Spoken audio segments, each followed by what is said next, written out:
Bruce, you must have something really good too. Of course I do. It's Bruce Danielson, and I guess I'm here to entertain you too. Good evening. Welcome to the Districting Commission meeting this evening, August 11th.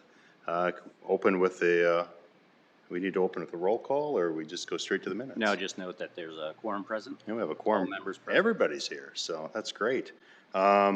First item is approval of the minutes from our last meeting, which was on June 14th. Any corrections, comments? Otherwise, move approval. Could I just suggest I'd rather be just Johnson and not Brooks Johnson? Yes. I think I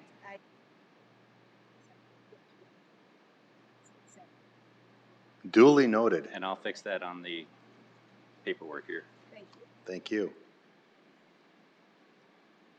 Anyone else? Take a motion. With that change, I'd move to approve. Thank you. We need to take a roll call or Just a voice vote. voice vote. All in favor? Aye. Anyone opposed? Thank you. Unanimous. New business. Item 1 on new business is a discussion of the district boundaries. This picks up from our last meeting. We had, in this meeting, really, we don't have census data yet. We're still working through some options, looking at the maps, possibilities based upon population estimates, if you will, of what we have right now. And there was some discussion last time about maybe taking a look at some of the neighborhoods, some of the way things are laid out. We do have some options we will look at in the next item on our agenda. But for this item, really more of a discussion. If any members want to weigh in, it's been 2 months since we last met, and add any thoughts or ideas as to what we should be looking at or where we're at. Jeff, did you have? What's that?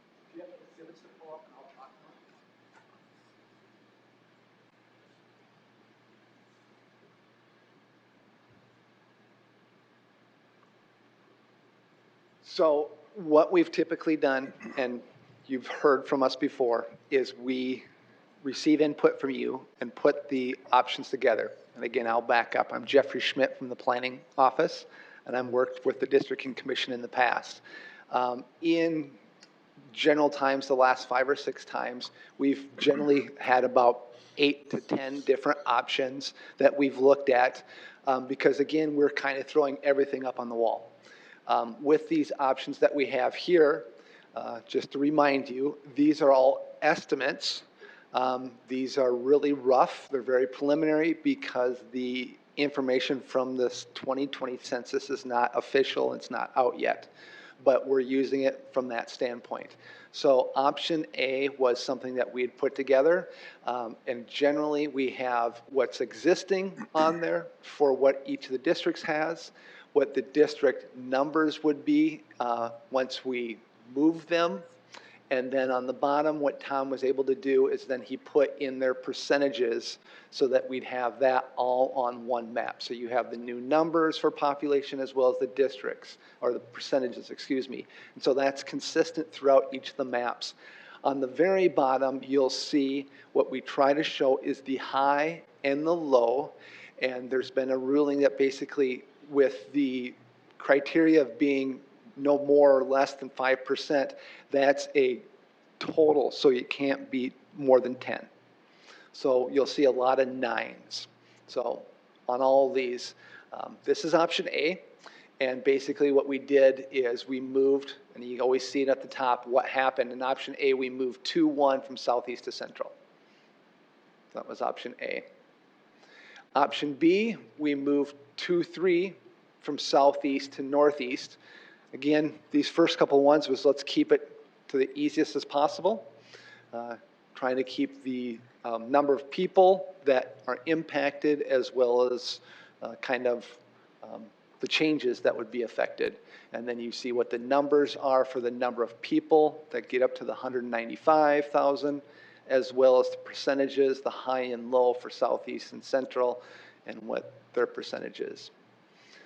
Then option C, Tom mentioned this last time. He said he's representing Central. Let's look at Central. So he gave me some options for Central, C. So I did 1, 2, and 3. I didn't do C, D, and E. I kept them all as C. These are Centrals. And I moved around, as you can see under C1, I moved quite a few in C. But again, then you can see what the percentages are. Central became a 37,640. And then the percentages came in around 9.3, but the numbers work. So this is an option that you can look at. C2, Central came up higher this time, a little bit higher, 38,000 people. The percentages went up about 2%. You got a Southwest at a high and Northeast at a low at a 8.9%, kind of in that 9% range. C3, Central kind of came back into that 37 is kind of consistent where we stay with that Central District. And Northwest was high and Northeast was low, and you're back to that 9% range. And then the last option is, we have D and F, excuse me. D, we moved 2 areas, one from Southeast to Central and one from Central to Northeast, kind of just trying to balance and seeing where we can help Central and that east side. Central, again, always kind of stays that 37 area, and Southeast was high, Central was low. You got a 7%. And then the last one was recommended by Mark during our last time away between June and this time. And we moved 4-1 to Central, and we moved 2-7 to Northeast. Here, Central comes up to a 40,000 people range. It becomes the high for the number, and Southwest becomes the low, and you're at almost 6%. So there we had 7 different options that you get to look at from an initial standpoint. And again, I always like to just kind of quick summarize. These are all just estimates. This was all based on a housing and a population of 195. When the census numbers come out, we hope that the housing numbers should be about the same and the ratio percentages should be about the same, but it will be about 190 or 191,000. So don't worry about that, but we're high at this point. So if you want to go back and ask me any questions about those options, or Tom or Mark or any of the ones that recommended some of these. Well, and just for anybody who's tuning in, there's no action going to be taken this evening because we don't have census data. These are based, like Jeff said, upon estimates, population estimates. But what we can do tonight is discuss these options, or clearly we can offer alternative options as well. This is the opportunity, this is the window between now and when we need to act in order to come to some type of solution.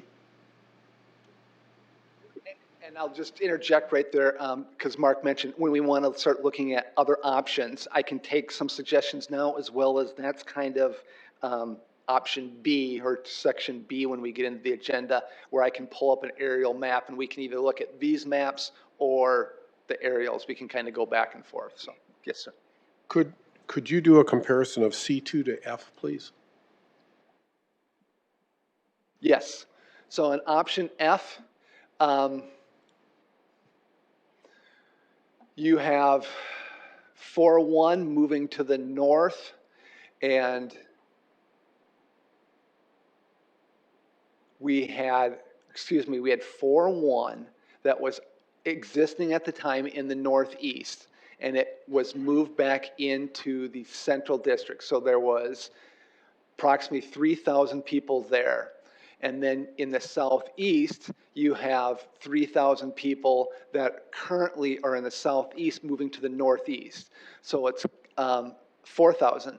So with F, the difference is that you're moving more people to the northeast on a plus basis. and your other one was C1, C2. C2.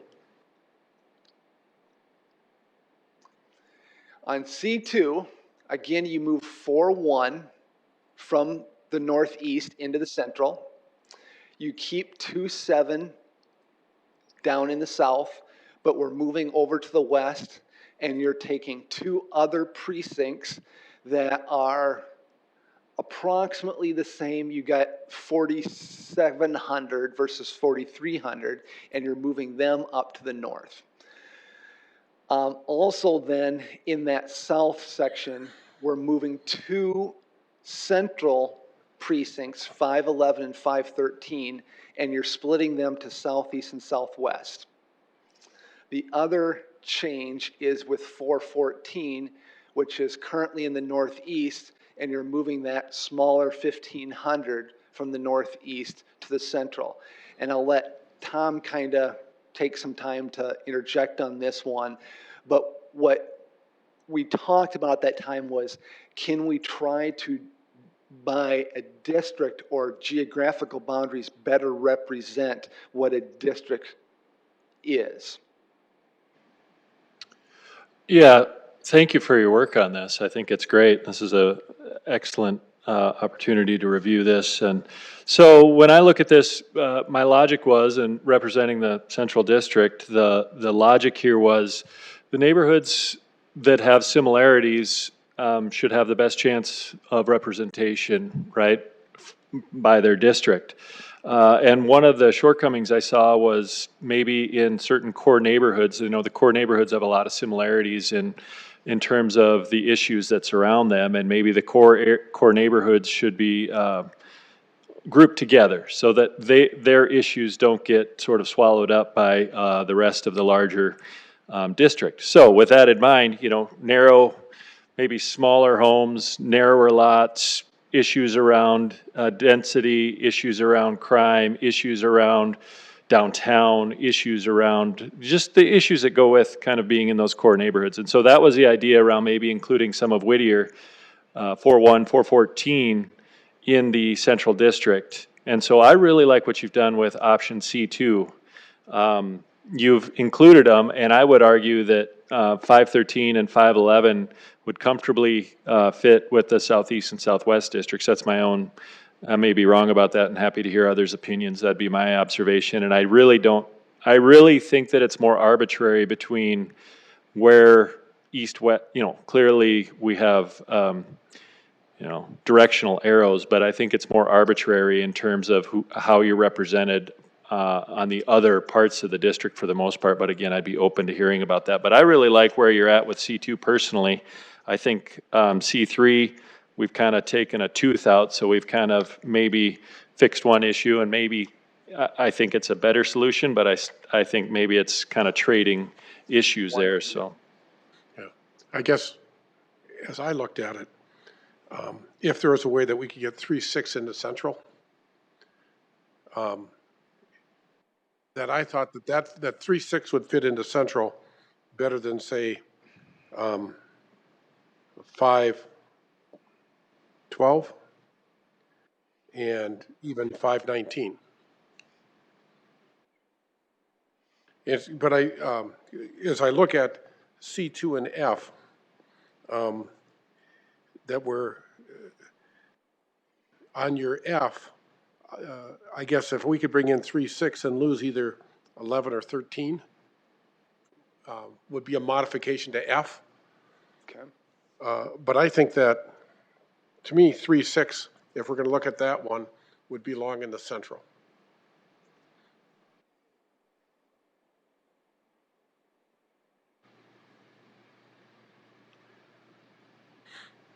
One thing I'll chime in here just for a moment. The challenge, and we looked at that in 2017 too. What are now 520 and 521 at that time were in the Northwest District as well.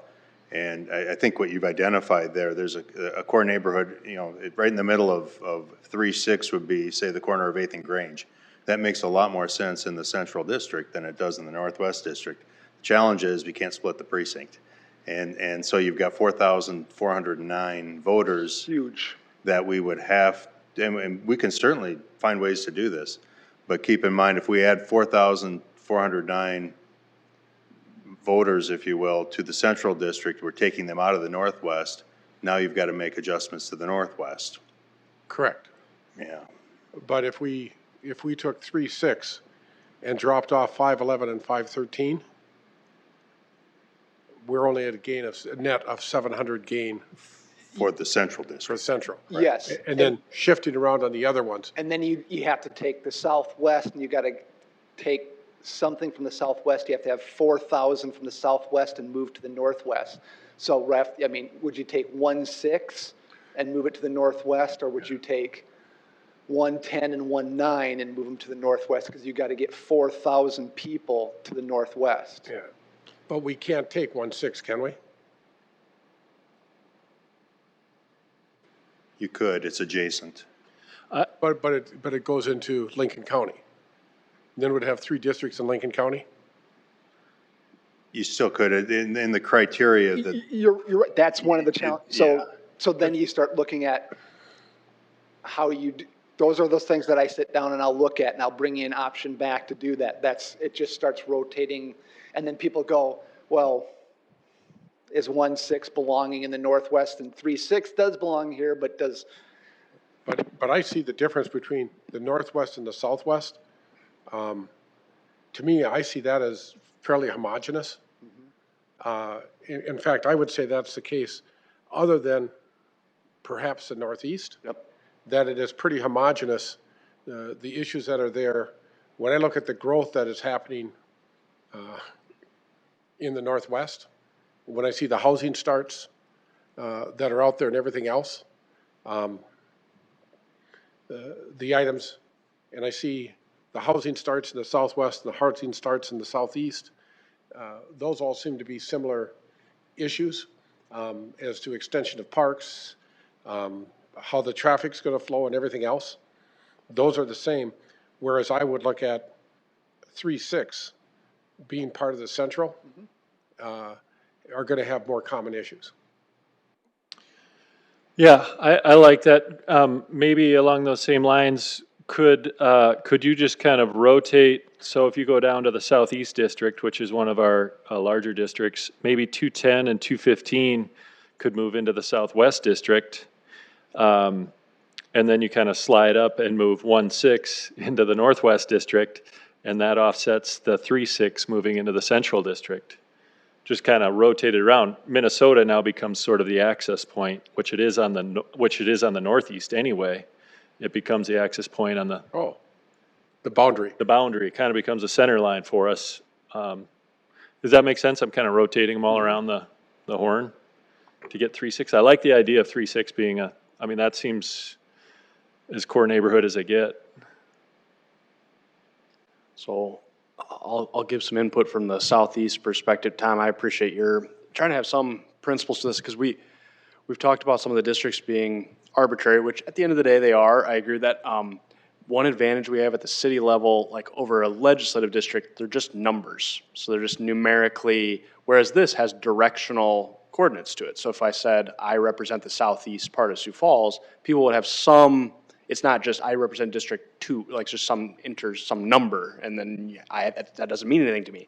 But people who live in the city know what the southeast is, and so having some principles, or the central, and what we would define as core neighborhoods, the person you're talking to has some sense for what that is. So if I'm a constituent, I know what part of town I live in, I probably know who my representative is. So having something that's a little less arbitrary than just numbers. So I like this system, because we could completely blow this up and redo it completely, but I think we want to stick with these 5, the 4 main quadrants with a center in the middle. But speaking from the southeast, I've lived in a couple different neighborhoods in the southeast, and I like the principle of trying to, this will change as population grows, and I think there is a big boom to the southeast. So I think southeast kind of needs to drift southeast. 10 years from now, our successors will be sitting at this map and saying, look at all the growth of the southeast.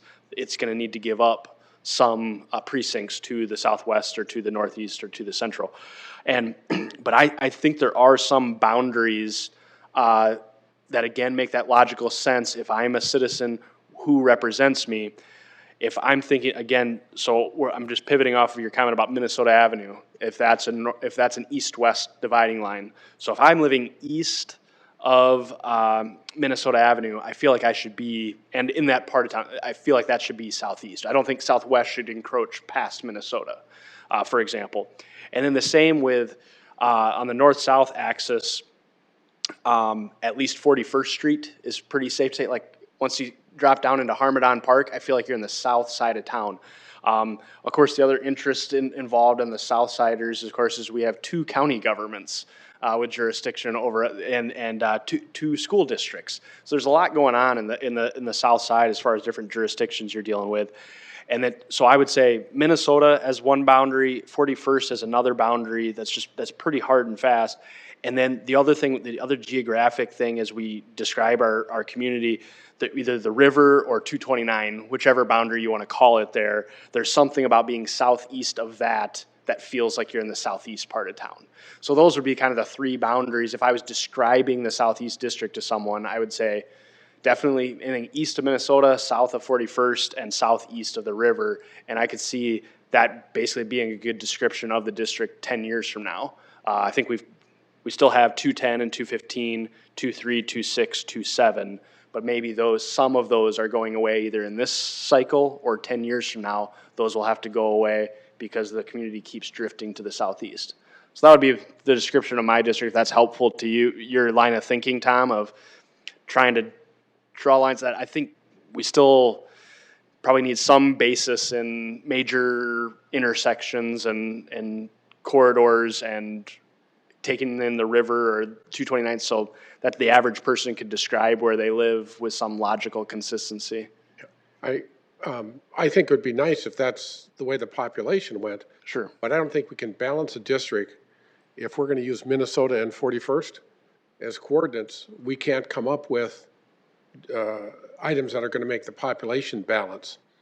And so I think, but if we look at Minnesota at this point, to say what can we do to have Minnesota be the east-west and let the north-south drift the way they are.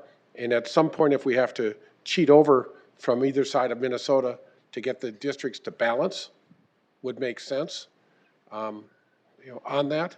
But I guess I look at 210 and 215. Right now it's in the southeast, but it's west of Minnesota. And if those people were in the southwest, I don't think would have geographically, that's probably where they would say they're at. Or they'd say south central, because we're big enough now that it's not just southeast and southwest, but south central. And sometimes too, they identify with, say, the high school boundaries. And if they're going to Roosevelt, they think of themselves as southwest. Well, we refer to that as the high school. Oh, yeah. And I tried that with option A. I tried the old high school boundaries and the old middle school boundaries with the new middle school and high school boundaries. And again, I couldn't get any of the boundaries to work for schools, but I do totally understand that aspect of the community's aspect, and it was very difficult. I think the other thing we want to be careful of is whatever decision we eventually make, doing it in a way that is looking forward. Say if it's 4 years from now or 5, 6 years from now when you have to redo this again in 10 years. And I look at precinct 414, for example. I know that one has bounced back and forth a couple of times. And when I did option F, I was sensitive to that because when I first started coming up with that, I had 414 going back to Central, which makes total sense, using Cliff Avenue as that boundary to Tom's description. And I think eventually that's where it needs to be. And we could do that here, but we'll have to take a look then based on numbers of moving something else out of Central, probably like a 519 back to Southwest. And again, there's another precinct that's bounced back and forth too. So some of those ones along the fringes, if you live in those districts, you wonder why they're confused as to who they're voting for election to election because we keep changing the rules. So can you go back to C1, Mr. Greco? So versus Tom. So this is one where with C1, you move 3-6 in, and it was one of the ones that you had to move a lot, just for an example, and how you move 414 and 401 and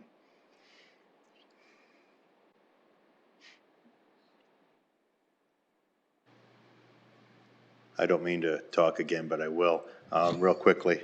So on this map, and what you've done there, so you got 2-3 and 2-6, and there's a lot about this map that I like. I like to figure out how to keep 520 in the central as part of this one.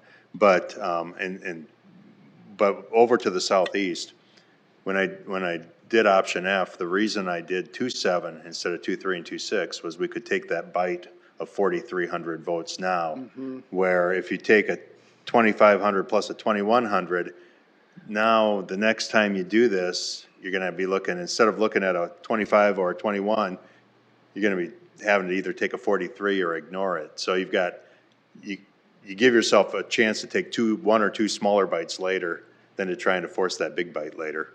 Does that make sense? Yes, it does. Yep. So you could do this and do 2-7 instead of 2-3, 2-6, probably come up with roughly the same numbers. But again, 520 might be an issue. Just at the risk of repeating myself, my philosophy would be the core neighborhoods, they're not changing, they're not growing in the same way, they're fixed. I would like to see Whittier, Cathedral, Pettigrew, All Saints, McKinnon in one district now and until they change substantially, which may never be never, and then we discuss all the other boundaries, how to make them geographically right and all of that. But to me, their issues likely will be similar now and forever, these core neighborhoods. That's my thought. I realize we may not be able to get there, but that's why I like that 520, because if you're in Pettigrew or Cathedral, I mean, your issues are going to not be the same issues as the vast majority of the Northwest. And your vote is not going to be in the same line of thinking. So that's, of course, the logic.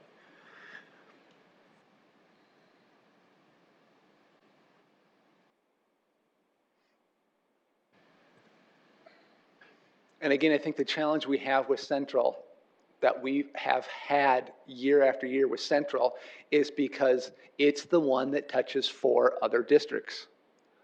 You know, every time we get in this discussion, they're like, well, what we're gonna have to do is we're gonna have to ratchet them all the way around, and everybody else is only touching 1 or 2, and Central touches 4, and so Central gets ratcheted every time, and there's just no way about it. If it would be really nice if Central was Northwest, because then you wouldn't have to deal, but it's the one that always gets added and subtracted every time. So if we look at it historically, on Central, the percentage of population that's in Central, we've been having to add precincts to keep them at the 20%. We have generally had to add, but then the precincts are large, and so you add one and you end up taking a smaller one away because the numbers just don't work. So yes, we've tried to add to this. We always have to add to the Central to get the numbers to work, but then you lose one of the smaller ones. But I guess to go that way, if you could look at this and say that in Central, those neighborhoods that Tom had mentioned, that if we want those in Central, and then we can build around those, because I think Central then could be, if the growing means we have to add one and drop one, but it can be on the periphery, but keep those intact. Because I think as we look at this, Central, to me, is the one that defines an older part of town, the central part of town. Right, and so, but the challenge just as always is the ones that are touching, you know, like 3-5, you can't move 3-5 because it's 2,400. It's a bad example, but when you add 2,400 people, you're like, okay, now we're 200 people too high in Central. So then every time you're like, we're keeping Central whole, but you have to add one other precinct to it. So then once you add that one large number, you're like, okay, now one of the other ones has to fall off. And so it's never that you can keep it Central whole because one of them has to give up something because you had to add somebody else. So I totally understand we want to do that, but please understand you don't get to because the numbers are too big. So that's what we'll always try to do is keep Central whole and central, but we're going to be adding to it every time. Could I ask just a question? And I apologize if we covered it in an earlier meeting, because I wonder if part of our issue is the precinct lines themselves, which I know this body has no ability to change. But if Tom has a vision of them being somewhat narrowly tailored to the neighborhoods, do some of these precincts, like I'm looking at like a 3-6 or a 520 or a 4-1, do some of this, whatever bodies, city council or county commission or whoever sets those precincts to, maybe that's my first question, is who does that? And when would the next cycle of potentially re-looking at precincts through his county auditor, et cetera?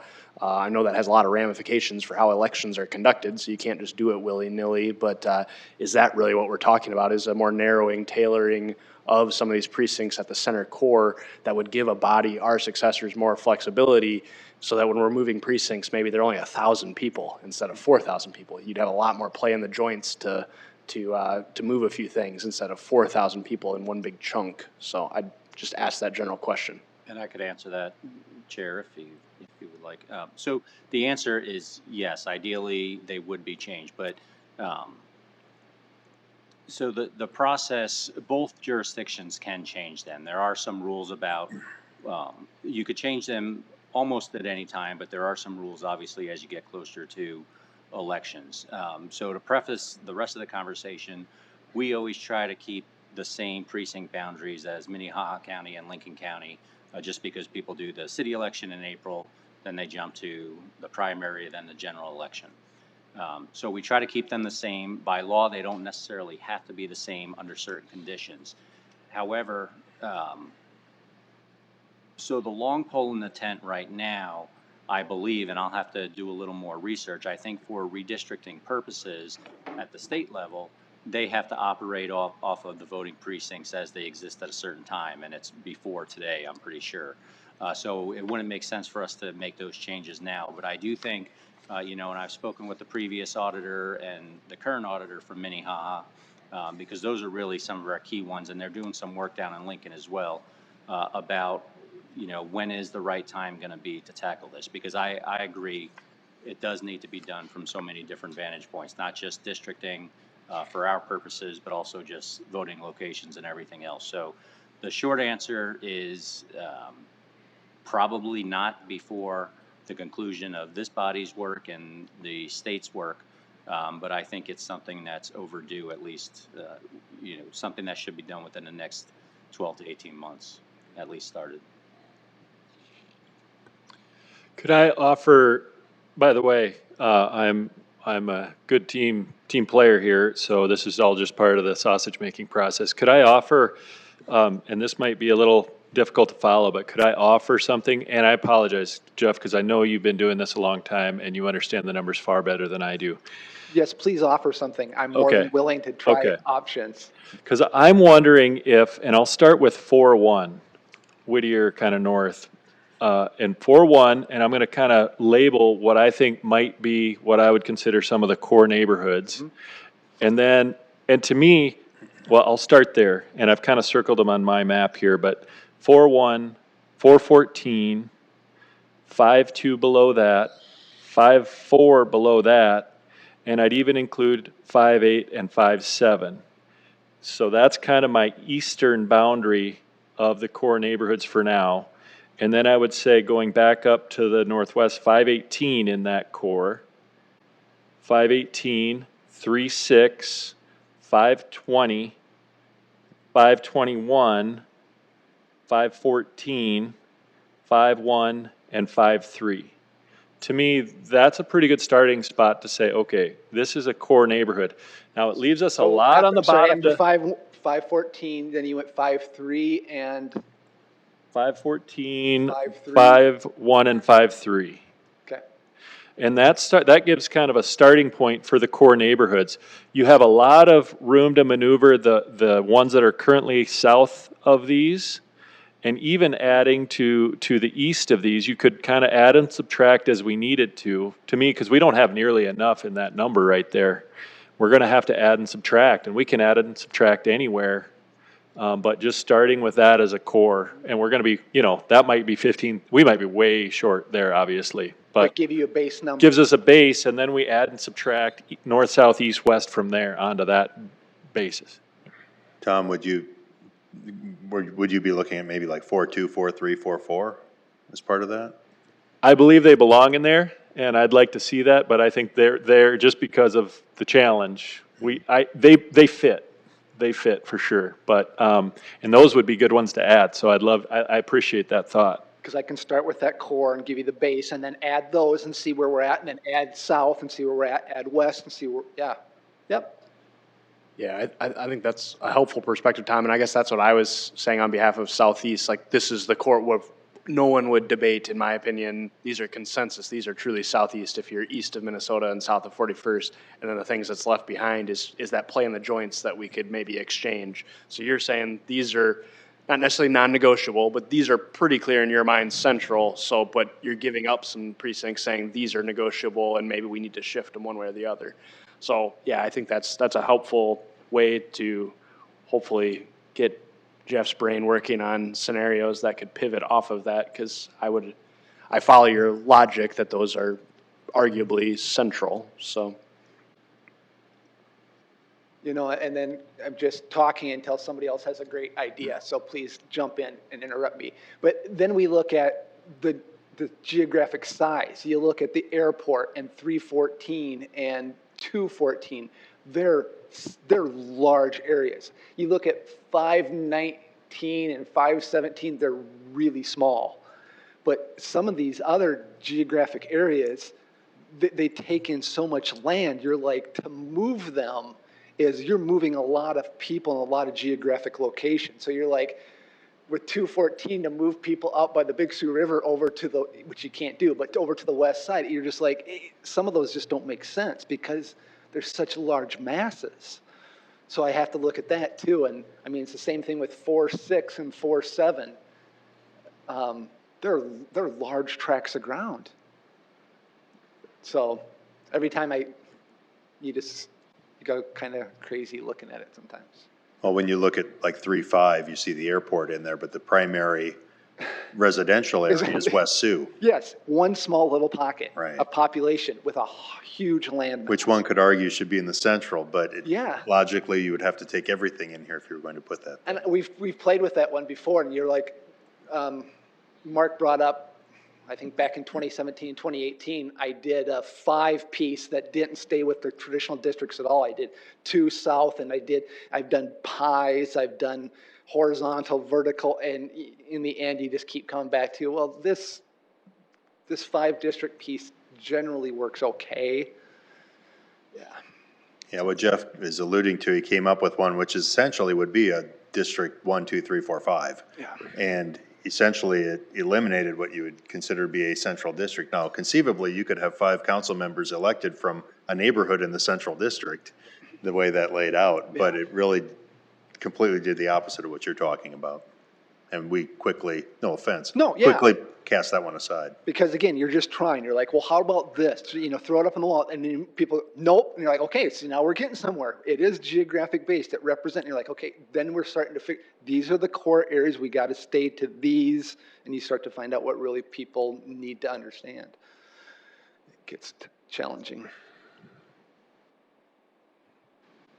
Other thoughts and ideas on options or ideas? And again, I think I'll take direction from your chair. These aren't end-all, be-all. I mean, today, if you have something else tonight, you're out having a glass of water on your deck, and you go, you know what, this is a great idea. Send it to me, and I'll try it. So. If I'm having sparkling water, I'll come up with something Yes. pretty wild. But I think if you want to just talk briefly about future growth patterns, you talked a little bit about that previously, but I know 4 years ago, you said, expect very little change in the Southwest District in terms of population, and that's held true.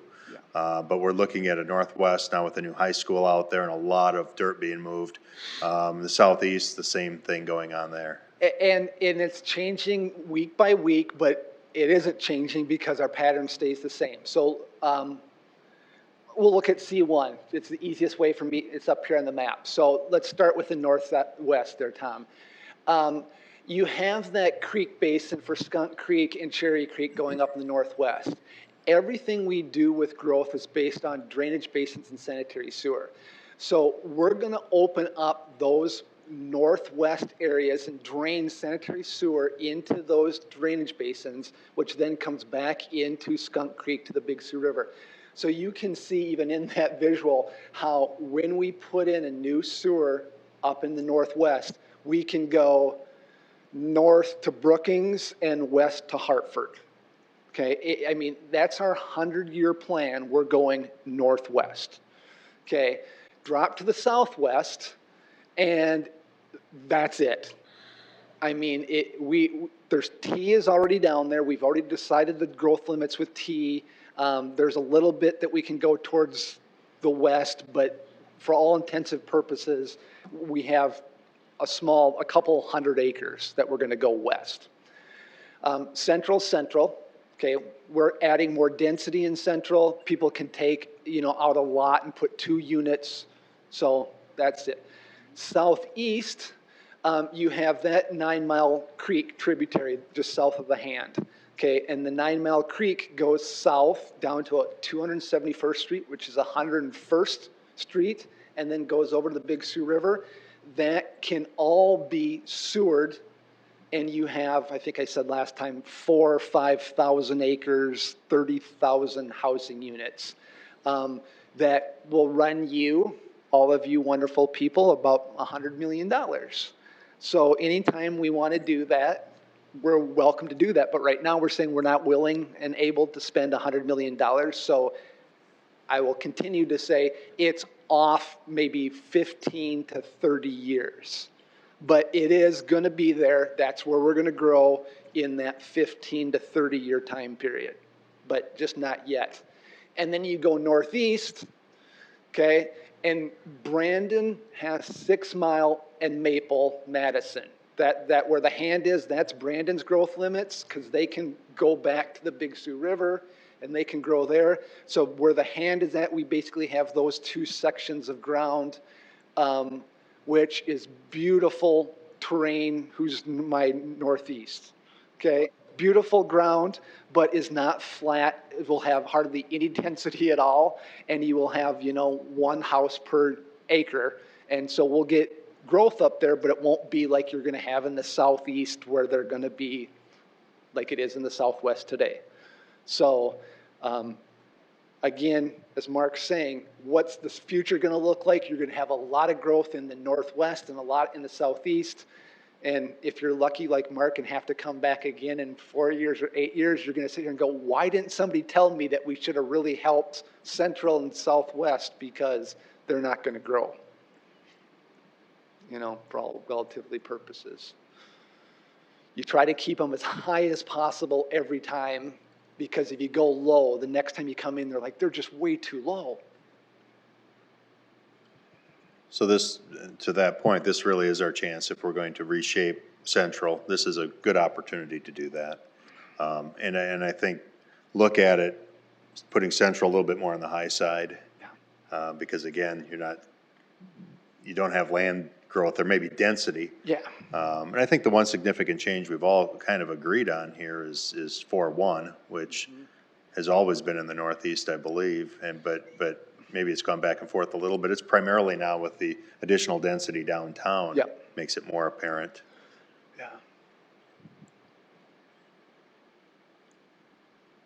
Any other input, any other comments? Good discussion. Yeah. So Jeff, the next step then would be an option G or I wrote H. down, Bob gave me option E. I'm going to go back and fill in that gap for effort. I'll put in option E, and then Tom gave me a G, and I'll kind of play those scenarios out the best I can, and then whatever else and then I think I'm going to try, I don't know what I'm going to do with Tom's C, 4, 5, 6, and 7, but I'll come up with some more central ideas. But I had the E and the G from the very. Well, we meet again in a couple of weeks, and I think, Yeah. if you get those out to us in the next week or so, we can noodle those a little bit, and maybe we even come back the next meeting with some other ideas based upon that. Yeah, it's the 26th, we had the next meeting. Right. And do we have an update as to when we think we'll have growth numbers or current population? Yes and no, because they're saying by the 16th, which would be Monday, the federal government would release some numbers by the 16th. So we'll see. Best case scenario, we'll have those numbers and we'll be able to see them and use them. But at this point, I'm not overly confident, just because the numbers will be released. We just don't know at what format or how we'll be able to use them. And then I don't have it right, it's like September 14th? 30th. September 30th was when they have to have them released. So somewhere between the 16th and the 30th of September, we'll have the numbers. And again, I'm being overly conservative so that you don't go, so you're saying they're going to be here on Monday? No, we hope, but we'll see. And I think the other item, though, is that the consideration for growth. So as we look at this, that we're having the districts that don't have as much growth would be overrepresented today, so that as population comes in, they balance out. Yep. Absolutely. Yeah, one of those districts in the southeast is almost 8,000 people, and again, we don't plan on separating it now. I mean, we will at some point, but when the 2020 numbers come in, we'll see how many people are in that precinct. Well, in some of those districts, like you mentioned, the one that's over 7,000, the southeast, there's one over 6,000 in the northwest, and those are on the edges. So I don't know what the actual precinct boundaries are. Do they go beyond that? So will they keep getting bigger, or does another precinct come into play? Like 10 or 15 years, a while ago, we started writing the precinct boundaries that we wouldn't have a hard and fast line on the boundary. We said, and this boundary shall go east to the city limits, shall go south to the city limits, so that as the boundaries change, they could just continue to take in the people. So yes, you're absolutely right. They will be large. Yeah. Okay. I'd have a question for the chair. Yes. Thursday, August 26th is our next meeting. Is that any contingency we want to place on that? Like if we don't have meaningful data, does it make sense to have another meeting? I don't know who decides that we have meaningful data. It sounds like Jeff's saying we might have data that isn't quite computable into the precinct level or whatnot, but I just wonder if it makes sense to keep playing around with precincts when they're going to end up giving us real numbers and we might have to change it anyway. Yeah, Jeff my understanding, Jeff, is the numbers, while they'll be a little different logically, they're not, we don't anticipate significant differences in terms of what the census data is from what we have as population estimates. I mean, as we look at these boundaries, once we have firm numbers, we may have to make some changes, but at least if we discuss the boundaries based on the information we have right now, we'll be in a better position to react when we have firm numbers. Yes, because we're basing it all on housing units. Okay, so not to get too far in the weeds, but we have the number of housing units and we have what census tells us is how many people in a housing unit. So the number should be there. The challenge is always the 2020 census is what they're going to tell us we have. And if nobody completed their census, their numbers are going to come in really bad. And that's the only hesitancy I have is I'm using it on actual, what I know is out there. And again, if nobody completed their census, we could have certain precincts that are like, that's not even close to being right. And we're like, well, that's what we got. And Mr., if I could just mention, Yes. when we discussed this at the meeting on the 14th, that the way I understood it is that the 26th would be a contingent meeting if we had the data. I'm just throwing it out there. Okay. If we had it, then we would meet. Otherwise, obviously it's the will of the body, but the intent was if we had it, then we would meet. If not, we have that fallback of, I think, October 7th. Okay. And I'm happy to meet, and it sounds like we have a couple new ideas that are percolating, so we'd have maybe some new material to review, but I just didn't want to, if other people thought it was a waste of time, I don't want to put more meetings on people if they don't want it, but, because I had that recollection too, Tom, of just that you're putting a few meetings out there, so we'd be ready if the data did come out, so we could act quickly, because there is gonna be some time of the essence at some point here, but if we don't have real data, I don't know what we do with it. Other thoughts? I'm not necessarily one that likes to meet for the sake of having a meeting, so I mean, if we want to put a little asterisk next to it and see what we have next week. I'll break the tie for you. I would say you don't meet because I can do the maps and do the numbers and give them to Mr. Greco and he can send them out on what we're talking about right today. So then you'll have it and then you can review it, you can comment independently because you won't do it as a quorum, but you could at least look at them. And then on next week, if we get the actual numbers, we'll meet. Sounds good. And the information that Jeff's providing, I'll also put online just so anyone could look at it. And I think to Jeff's point, if you have feedback on those maps, you have ideas, what have you, send it directly to Jeff and to Tom. So we're not meeting technically. Okay, we'll leave it on the calendar for now and then decide next week.